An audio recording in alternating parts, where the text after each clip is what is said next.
What is going on, everybody? What is going on? The Catch fam, my name is John Dawson, and in today's video, we'll be breaking down 5 must-start running backs for Week 11 of the 2023 fantasy football season. If you guys are new to the channel, this is all we do here all year round.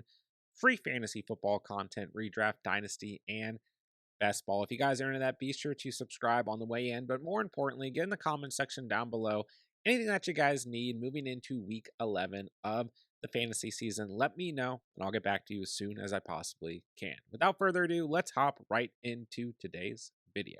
All right, first on the list, I'm going to go with Breeland Hall facing the Buffalo Bills run defense that, quite frankly, has been bad all season long, but especially has been bad in the past couple of weeks. Gave up quite a few fantasy points to the Denver Broncos backfield, and they come in as a bottom 8 unit against the running back position in terms of fantasy scoring on the season so far.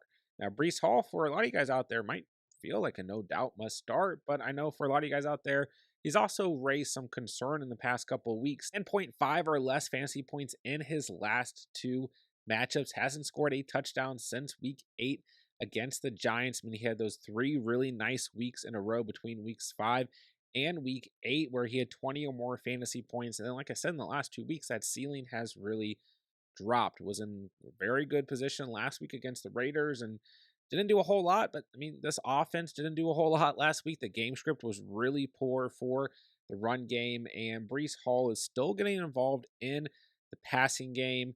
So he has that PPR upside, but more importantly, I just think in general, he's going to bounce back against this Bills unit that looks, let's face it, pretty depleted. You know that this Jets team is going to do whatever they can to knock the Bills a little bit lower in that division rankings. So I like Hall going into this matchup. The Bills defense is really bad right now, and their run defense has not been good this year whatsoever. Don't have doubts about Breeland Hall. He's still a top 15 back moving into the week, and I think that he can easily find the end zone in such a good matchup against the Bills this week. He should be a must-start running back moving into week 11. All right, for the past 2 weeks, I've been getting a lot of questions about starting or sitting Brian Robinson, and I've week after week, encourage you guys to continue playing Brian Robinson, who comes in as the RB6 in full PPR and has been a top 10 running back throughout the entire fantasy season, coming off of his second best fantasy scoring day of the entire year in week 10 against Seattle, where he led Washington in receiving yards with 6 targets, 6 receptions, 119 receiving yards, and a touchdown, as well as 38 yards on the ground and 4.75 yards per carry, scoring a total of 27.7 fantasy points in full PPR. This week, he gets the Giants, a phenomenal matchup for Brian Robinson. This unit is allowing the 4th most fantasy points to the running back position so far on the season in terms of fantasy scoring. I know Tony Pollard didn't do anything against them last week. I know that their pass defense has looked really weak. There's definitely a good shot that at home, Sam Howell rips quite a few touchdown passes potentially off against this Giants unit like we saw Dak do last week. But man, I just think Brian Robinson is in store for a very solid game. You should not have any doubts about him whatsoever. I mean, that's kind of been the issue for some of you guys out there. You drafted Brian Robinson a little bit later. Looking at your roster, he might be like a RB3 or 4. Might have questions about, starting him over other players, but Brian Robinson at this point in the season should be locked and loaded in your lineups. This is a great matchup. Don't sit Brian Robinson. He's a must-start running back as we approach week 11. Next up on the list, I'm going to talk about DeAndre Swift, who, kind of similar to the last 2 players, may have been a running back that you went out and drafted as like a RB3 or 4. Might have other players that you're a little bit more confident in potentially on your roster. And then, like similar to Breeland Hall, his ceiling in the last 3 weeks has just been a little bit lower. Week 7, 10.5 points. Week 8, 14.4. Week 9, 9.4. And a bye week in week 10. And then going into this matchup against the Chiefs in Arrowhead, the Chiefs are a top 10 unit against the running back position in terms of fantasy scoring. But man, I'm just not worried about it because DeAndre Swift has just been extremely consistent throughout the entire season. He's still the RB10 in full PPR.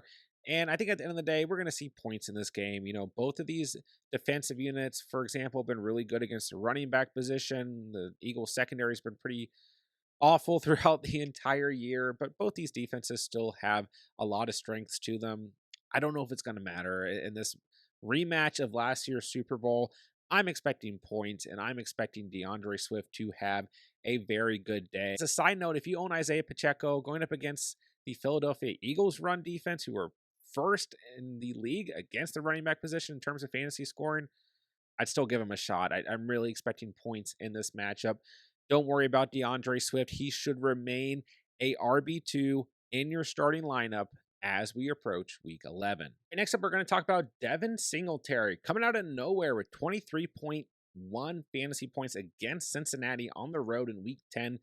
30 touches, led the entire NFL in touches at the running back position last week, 150 yards on the ground, and a touchdown, 5 yards per carry, and added a reception for 11 receiving yards on that. Like I said, 23 fantasy points. And this week, what a phenomenal matchup he gets against the Arizona Cardinals, the team allowing the second most fantasy points to the running back position on the season so far. And yeah, there's a danger that Dameon Pierce returns this week. He's been dealing with an injury.